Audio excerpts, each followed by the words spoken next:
He was shot and is he breathing? No, I don't think so. Alright, when did this happen? Like 5 minutes ago. Alright. And how many is injured? Is it just him? Yes, it's just him. Alright, and how many suspects were involved? I don't know, sir. I was there with my bed and I just heard gunshots. I put him under the bed. Where's that suspect at now? Do you know? No. Deputies say made a 911 call last month has been charged with her boyfriend's murder. The Lenoir County Sheriff's Office says Nyasia Perkins and Calvin Coley were arrested Wednesday and charged with first-degree murder and felony conspiracy in Quinton Gray's death.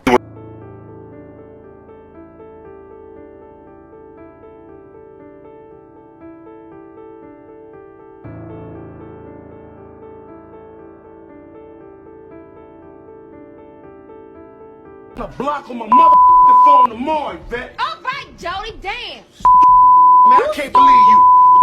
What the I was sitting on the phone telling them all my personal business. You on the phone talking about, yeah, I know you still living with your mama. I don't want to hear that shit.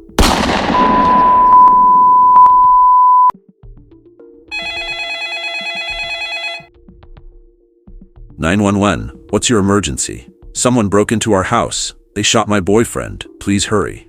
"Ma'am, what's your address?" 943 Sweet Amy Lane. "Please hurry, he's bleeding." "Is the intruder still in the house?" "No, they ran out. I was asleep and heard gunshots. Please, he's dying." It was just after midnight on December 8, 2024, when Nyasia Perkins made that frantic call to emergency services. Her voice trembled as she reported that an unknown intruder had broken into the home she shared with her boyfriend, 30-year-old Quinton Gray, and their 2 young sons in Grange, North Carolina. Within minutes, deputies from the Lenoir County Sheriff's Office arrived at the modest home on Sweet Amy Lane. The night air was cold and still as officers approached with weapons drawn, uncertain if danger still lurked inside. What they discovered would launch an investigation that exposed a truth far different from the panicked 911 call that brought them there. Inside, officers found a scene that immediately raised questions. Quinton Gray lay motionless in the living room, multiple gunshot wounds marking his body. Blood pooled beneath him on the floor. 2 young children were found in another room, physically unharmed, but forever changed by the violence that had occurred just feet away from where they slept. Nyasia Perkins met officers at the door, visibly distraught. Her account seemed straightforward at first. She had been asleep when loud noises woke her. She claimed she heard unfamiliar footsteps, then gunshots. By the time she emerged from the bedroom, she told deputies, the intruder had fled and Quinton was already down. "I heard someone in the house," she repeated to different officers. "I don't know how they got in. I woke up to gunshots." As medical personnel pronounced Quinton Gray dead at the scene, detectives began their methodical work. They noted several details immediately. No signs of forced entry at any door or window. Nothing appeared to be stolen. The home showed no evidence of being ransacked or searched. A detective asked Perkins about security systems or cameras, and she indicated they had none. When asked if Quinton had enemies, she shook her head, claiming he was loved by everyone who knew him. "He's a good father," she told them. "He makes music sometimes, goes by Hoodrich, Montana. Everyone respects him." The officers photographed the scene, collected shell casings, and took initial statements. Neighbors emerged from nearby homes, drawn by the flashing lights and commotion. One mentioned hearing voices earlier in the evening, but nothing that sounded like a break-in. Another recalled seeing an unfamiliar car parked down the street earlier, but couldn't describe it in detail. By dawn, the initial investigation had secured the scene and moved the children to stay with relatives. The medical examiner arrived to transport Quinton's body for autopsy, officially classifying his death as a homicide. In the hours that followed, Nyasia Perkins maintained her story. She described for detectives how she and Quinton had spent a normal evening at home with their children before going to bed around 10 p.m. She claimed to have been awakened by noises sometime after midnight, followed by gunshots. "I was too scared to come out right away," she explained. "When I did, I saw him on the floor and called 911 immediately." Her tearful interviews with investigators painted the picture of a loving relationship suddenly torn apart by random violence. She spoke of Quinton's dreams of making it as a rapper, his dedication to their sons, and their plans for the future. As news of the murder spread through Grange and surrounding Lenoir County communities, residents expressed shock. Violent home invasions were uncommon in the area. Local news outlets carried Nyasia's pleas for information about the supposed intruder. "If anyone saw anything, please come forward," she said to reporters, her voice breaking. "My children lost their father. I lost my partner. We need answers." For investigators, however, questions were multiplying rather than being answered. The physical evidence at the scene didn't align with Perkins's account. The lack of forced entry, the positioning of the body, the undisturbed nature of most of the home. Something wasn't adding up. As detectives prepared to dig deeper, they had no idea that digital records would soon tell a story completely different from the grieving girlfriend's tearful account. A story of betrayal that would shock even veteran investigators. Before we continue following this investigation, I want to thank you for joining me on this deep dive into true crime. If you're finding this case as compelling as I do, please take a moment to hit the like button. It helps others discover this content too. If you're new here, consider subscribing to my channel for more in-depth true crime documentaries that go beyond headlines to reveal the human stories behind tragic events. Now, let's return to Grange, North Carolina, where investigators were about to discover that the home invasion was anything but random. Who was Quinton Lee Gray beyond the tragic headlines that would come to define his final moments?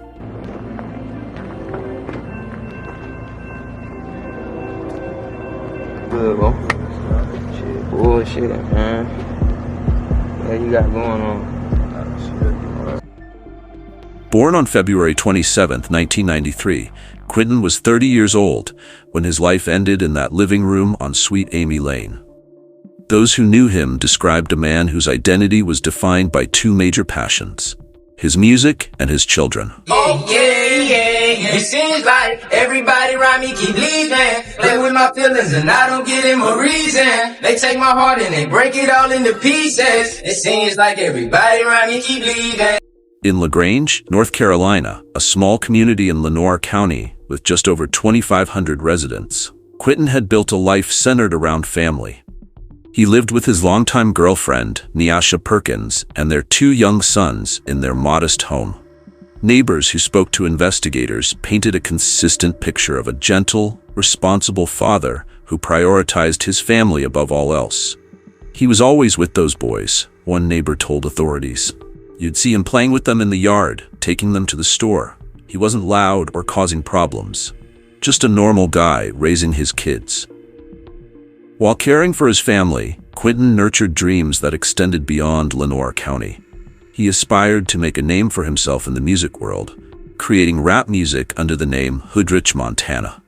He recorded tracks when time allowed, balancing his creative pursuits with the demands of fatherhood. Friends described how Quinton would sometimes share new tracks with them, expressing hope that his music might someday provide a better future for his children. His lyrical style reflected his experiences growing up in eastern North Carolina, but notably absent from both his music and his life were connections to criminal activity or dangerous associations that might have put him at risk. He wasn't involved in anything illegal, a childhood friend emphasized to detectives. His music was about his life, his struggles, his hopes. He wanted to succeed the right way. Court and employment records confirmed this assessment. Unlike many victims of violent crime, Quinton's background showed no evidence of criminal activity or dangerous entanglements. He was, by all accounts, focused on creating stability for his family while pursuing his passion for music when time allowed. Daily life for Quinton followed predictable routines that revolved around domestic responsibilities. He spent evenings at home with his family and participated in local social gatherings, building connections within the tight-knit Grange community where family values were highly regarded. His relationship with Nyasia Perkins had been long-term and, at least on the surface, stable. They had built a family together and shared the responsibilities of raising their two young sons. to those around them, they appeared to be partners navigating the everyday challenges of parenthood and building a life together. In the days before December 7, 2024, nothing in Quinton's behavior suggested impending danger. He followed his usual patterns: time with his children, working on music when possible, and maintaining his household. There were no warning indicators, no unusual behaviors that might have signaled the approaching tragedy. This ordinary nature of his final days makes what followed even more difficult to comprehend. There were no obvious conflicts that would predict violence, no visible troubles that would suggest his life was at risk. Instead, a regular evening at home somehow transformed into his final hours. The impact of Quinton's death extended beyond his immediate family. In Grange, where community connections run deep, his loss created ripple effects through networks of friends, neighbors, and acquaintances. Local gatherings after his death became impromptu memorials where people shared stories about his kindness and dedication to his children. His death left his two young sons without a father, a profound loss that would shape their lives moving forward. These children, too young to understand the circumstances surrounding their father's death, would grow up with only memories and stories of the man who neighbors described as deeply invested in their well-being. For investigators building a case file on Quinton Gray, the absence of risk factors typically associated with homicide victims presented a puzzle. There were no enemies, no debts, no criminal connections, no relationship volatility documented in public records. This absence of obvious motive would eventually direct their attention more intensely toward the circumstances inside that home on Sweet Amy Lane. What was lost on December 8, 2024, was more than just a single life. A father was taken from his children. A musical voice with unfulfilled aspirations was silenced. A community member whose quiet contributions were valued by those around him disappeared. The networks of relationships that Quinton had built through family bonds, musical connections, and neighborhood ties were permanently altered by his absence. As investigators turned their attention from understanding the victim to analyzing the crime scene in greater detail, the contrast between Quinton's stable, family-focused life and his violent end raised troubling questions that would drive the investigation forward in unexpected directions. As the investigation into Quinton Gray's death progressed, detectives began noticing details that didn't align with Nyasia Perkins' account of a home invasion. The initial walkthrough of the crime scene had already raised questions, but a methodical forensic examination revealed facts that directly challenged the intruder narrative. The first major inconsistency: there were no signs of forced entry at any access point to the home. The doors and windows showed no damage consistent with a break-in. Investigators noted that if someone had entered the home without authorization, they would have needed a key or been allowed in by someone inside. This fundamental contradiction was documented in the initial police reports and photographs taken at the scene. "We examined every possible entry point," one detective later testified. "Not a single door or window showed evidence of being forced open. The home's exterior was intact." The second problem: the interior of the home lacked the disorder typically associated with break-ins. While some areas appeared disturbed, others remained untouched in ways that seemed inconsistent with an intruder moving through unfamiliar space. Items of value sat in plain view, untouched. Drawers remained closed. The scene appeared selectively disrupted rather than randomly searched. Ballistic evidence posed additional questions. The pattern and trajectory of bullets recovered from the scene suggested the shooter had fired from a position inconsistent with Perkins' description of events. The medical examiner's report indicated that Gray had been shot multiple times from a relatively close range, contradicting the chaotic scenario Perkins had described. Neighbors' statements further complicated the narrative. While Perkins claimed to have been awakened by gunshots, adjacent residents reported hearing voices and activity earlier in the evening. One neighbor specifically recalled hearing an argument approximately an hour before the reported time of the shooting, information that directly conflicted with Perkins' account of a quiet household disrupted by a sudden intruder. As forensic analysis proceeded, investigators shifted their focus to digital evidence. This decision would prove pivotal. When detectives obtained warrants for phone records, a new dimension of the case emerged. Call logs and text messages revealed extensive communication between Nyasia Perkins and a man named Calvin Coley in the days and hours leading up to Gray's death. Calvin Coley, 29, worked at the same workplace as Perkins in Kinston. He lived in nearby Goldsboro, North Carolina, and had no significant criminal history. On the surface, he appeared to be simply a co-worker of Perkins, but the digital trail told a different story. Messages between Perkins and Coley, recovered through forensic analysis of their devices, showed discussions about staging a crime scene. References to timing, locations within the home, and actions to be taken afterward painted a picture of planning rather than reaction to a random criminal act. We found messages discussing how to make it look like someone broke in, an investigator later explained. Details about which items to disturb, what story to tell police, and how to behave afterward. Digital forensics also revealed that despite Perkins' claim that she had been asleep when the shooting occurred, her phone had been active in the minutes before the 911 call. Location data placed Coley near the Sweet Amy Lane address on the night of the murder, contradicting his initial statement to police that he had been home all evening. Social media analysis yielded additional insights. While Perkins presented herself as a grieving partner in public posts after Gray's death, private messages with Coley contained discussions about their relationship and future plans together. Messages exchanged both before and after Gray's murder. One particularly damaging piece of evidence was a deleted message recovered from Coley's phone sent just hours after the murder. "No one suspects anything. They believe me." When confronted with these digital contradictions, Perkins' story began to change. Minor inconsistencies appeared in her subsequent statements to police. The timeline she described shifted. Details about what she had heard and seen evolved with each telling. Investigators now had sufficient evidence to develop an alternate theory.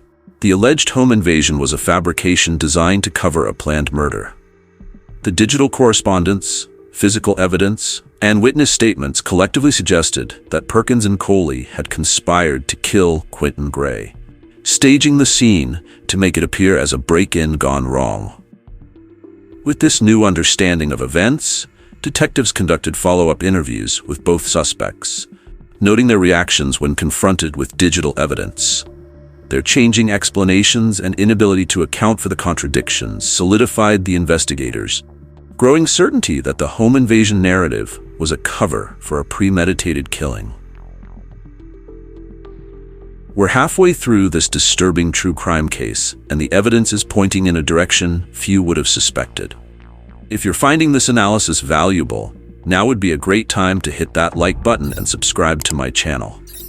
Your support helps me continue investigating cases like Quinton Gray's, where the truth lies hidden beneath surface stories. In the next section, we'll examine how investigators pieced together what actually happened that December night and the motives that may have driven this deception.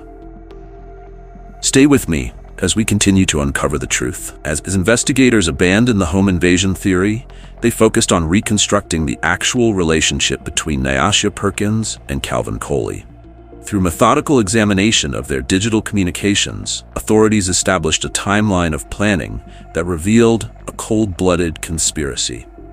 The digital trail began weeks before Quinton Gray's murder. Phone records obtained by search warrant revealed that Perkins and Coley exchanged hundreds of messages in November 2024, with the frequency intensifying in early December. Initially, these might have appeared as normal workplace communications, but forensic analysis revealed a more intimate connection. By mid-November, the messages had taken a darker turn. Investigators found discussions about Perkins's relationship with Gray and expressions of dissatisfaction with her domestic situation. Coley appeared as both a confidant and an instigator, suggesting that Perkins could start over without the constraints of her current life. A digital forensics expert who analyzed the communications noted, "These weren't just messages expressing frustration. They evolved into specific planning about removing Gray from the picture permanently." The planning phase accelerated around November 30th, 2024, when messages between the pair began to include explicit references to getting rid of Gray. Investigators found deleted texts where Coley and Perkins discussed methods, timing, and how to avoid suspicion afterward. One recovered message from Perkins to Coley dated December 3rd read, "No one would question a break-in. People get robbed all the time." Coley's response showed a clear understanding of their shared intent. "Make sure you know exactly what to tell police. We need our stories straight." In the days immediately preceding the murder, their communications focused on finalizing details. They discussed the layout of the home, when Gray was likely to be asleep, and how to create a believable crime scene. Perkins sent Coley information about neighborhood patterns, including which neighbors might be home and awake during their planned timeframe. On December 7th, hours before the murder, location data from their phones showed Coley and Perkins met briefly near her workplace in Kinston. Security cameras from a nearby business captured them in conversation in a parking lot for approximately 15 minutes. This meeting, occurring just hours before Gray's death, was never mentioned in either of their initial statements to police. Based on all available evidence, investigators reconstructed the events of December 7 to 8, 2024. Around 10 p.m., Quinton Gray and the children went to bed, as confirmed by neighbors who saw lights going out in the house around that time. Perkins, according to recovered text messages, remained awake and in communication with Coley. At approximately 11:30 p.m., Coley's phone location data placed him within a quarter mile of the Sweet Amy Lane residence. A message from Perkins at 11:42 p.m. simply read, "Back door unlocked." Between 11:45 p.m. and midnight, investigators believe Coley entered the home through the unlocked back door. No forced entry was necessary because he had been granted access by Perkins, explaining the lack of damage to doors and windows. Digital evidence suggests Perkins was not, as she initially claimed, asleep during this time. Her phone showed active usage until minutes before the 911 call was placed. A deleted message sent at 11:58 p.m. from her device read, "He's here now." The medical examiner's report placed Gray's time of death at approximately 12:05 a.m. on December 8. The murder weapon, never recovered, was determined from ballistics to be a 9mm handgun. Gunshot residue was later found on clothing seized from Coley's residence during a search warrant execution. At 12:10 a.m., Perkins called 911, delivering what investigators now recognized as a rehearsed account of a home invasion. The call, initially convincing to dispatchers, contained elements that later contradicted physical evidence at the scene. After police arrived, both Perkins and Coley continued their deception. Perkins maintained her story of being awakened by an intruder, while Coley established an alibi by posting on social media from his Goldsboro residence at 12:30 a.m. after having enough time to return home following the murder. What motivated this betrayal? Financial records examined by investigators revealed no life insurance policy or significant assets that would provide a monetary motive. Instead, the digital communications pointed to a developing romantic relationship between Perkins and Coley, with Gray viewed as an obstacle to their future together. Psychological experts who later reviewed the case noted how the communications displayed classic patterns of manipulation and moral disengagement. Perkins and Coley appeared to validate each other's negative perceptions of Gray, while minimizing the seriousness of their planned actions. The messages show a process of mutual reinforcement, one expert explained. They built a narrative where eliminating Gray became justifiable in their minds, while simultaneously planning to portray themselves as innocent. Perhaps most disturbing was the evidence of how they anticipated police investigation. Messages showed they researched other home invasions, studied typical investigation procedures, and practiced aspects of their story to ensure consistency. Throughout their communications, they referenced creating specific evidence to support their false narrative. This included Perkins's instruction to Coley about which areas of the house to disturb to make it look like a robbery, and discussions about which valuables to leave untouched to avoid suspicion of theft as a motive. What they failed to anticipate was the thoroughness of the digital investigation. Despite attempts to delete incriminating messages, forensic tools recovered sufficient evidence to establish not just their relationship, but their explicit planning of Gray's murder. As the investigation concluded, authorities had assembled a timeline of conspiracy that stretched back weeks before the killing. A premeditated betrayal by the mother of Gray's children and her workplace associate that ended the life of a man whose only apparent mistake was standing in the way of their relationship. With mounting evidence against them, the net closed around Nyasia Perkins and Calvin Coley on January 15, 2025. Law enforcement officers arrested both suspects at their respective workplaces in Kinston, North Carolina. The arrests came after weeks of meticulous evidence gathering that had transformed a supposed home invasion into a case of conspiracy and murder. Both Perkins and Coley faced serious charges: first-degree murder and felony conspiracy. The gravity of these charges was reflected in the court's initial decisions. At their bail hearings, the judge denied both suspects the possibility of release, citing the severe nature of the alleged crimes and assessing them as flight risks.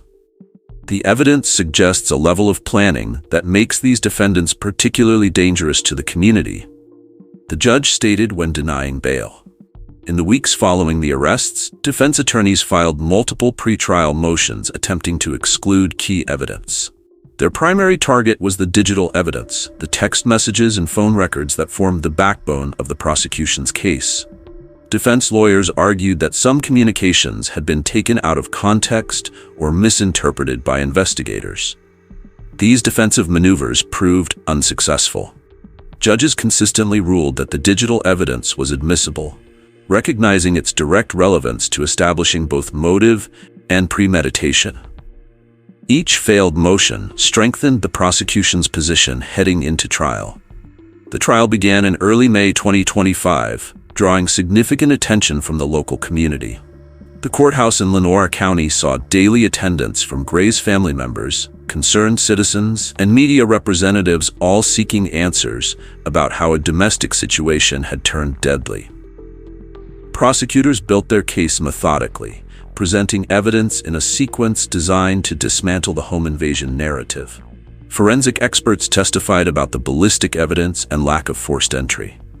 Neighbors provided statements about hearing arguing rather than the sounds of a break-in. Most damaging were the digital forensic analysts who walked the jury through the recovered text messages between Perkins and Coley. These messages show clear intent, the prosecutor told the jury during opening statements. They reveal planning, coordination, and a deliberate effort to create a false narrative after the fact. The defense strategy focused primarily on attempting to separate the two defendants. Perkins' attorney argued that she had acted under Coley's influence and pressure, suggesting that her participation was not fully voluntary. Coley's defense team tried to minimize his role, claiming that messages between the two had been misinterpreted and that no concrete evidence placed him at the murder scene. Both defense approaches collapsed under the weight of the digital evidence. Text message timestamps, location data, and the recovered deleted messages painted a picture of mutual planning and shared intent that contradicted claims of coercion or misinterpretation. On May 10, 2025, after deliberating for just 6 hours, the jury delivered their verdict. Nyasia Perkins was found guilty of first-degree murder. Calvin Coley was convicted of conspiracy to commit murder. The courtroom remained silent as the verdicts were read, with Gray's family members holding hands in the gallery. 2 days later, on May 12, 2025, the court reconvened for sentencing. In a crowded courtroom, the judge delivered the final word on legal consequences. Perkins received life imprisonment without the possibility of parole. Coley was sentenced to 25 years in prison. Both sentences reflected the court's assessment of the premeditated nature of their actions and the clear evidence of their guilt. Beyond the courtroom, the impact of this case continues to resonate. Gray's 2 young sons now face growing up without their father, their lives forever altered by actions they were too young to understand. Extended family members have taken on the responsibility of raising the children, working to provide stability amid profound loss. Community members in Grange continue to express shock that such a calculated act occurred in their midst. Local gatherings and memorials have kept Gray's memory alive while providing space for collective grieving. Neighbors who once knew Gray as a quiet, dedicated father now speak of the need for greater awareness about hidden dangers that may exist even in seemingly stable homes. The case has prompted local discussions about domestic violence that extends beyond physical abuse to include manipulation and deception. Community advocates have pointed to this case as evidence that danger doesn't always announce itself through obvious warning signs or previous incidents. For local law enforcement, the case underscores the critical importance of thorough investigation techniques. The initial scene could have been misinterpreted as a home invasion if investigators had not pursued inconsistencies and digital evidence with such persistence. This case has become a learning opportunity for regional law enforcement about the value of digital forensics in modern criminal investigations. Perhaps the most significant lesson comes from understanding how quickly initial narratives can mislead, if not carefully examined against physical evidence. What appeared at first to be a random act of violence was revealed through careful investigation to be something far more calculated. A betrayal from within that ended a young father's life and forever changed a family and community. Thank you for staying with me through this disturbing true crime case. If you found this documentary valuable, please take a moment to like this video and subscribe to my channel. Your support allows me to continue bringing these important stories to light. The Quinton Gray case reminds us that truth often hides beneath convenient narratives, and justice depends on those willing to dig deeper. If you know someone who appreciates thoughtful true crime analysis, please share this video with them. I'll be back next week with another case that challenges our understanding of human behavior and the justice system.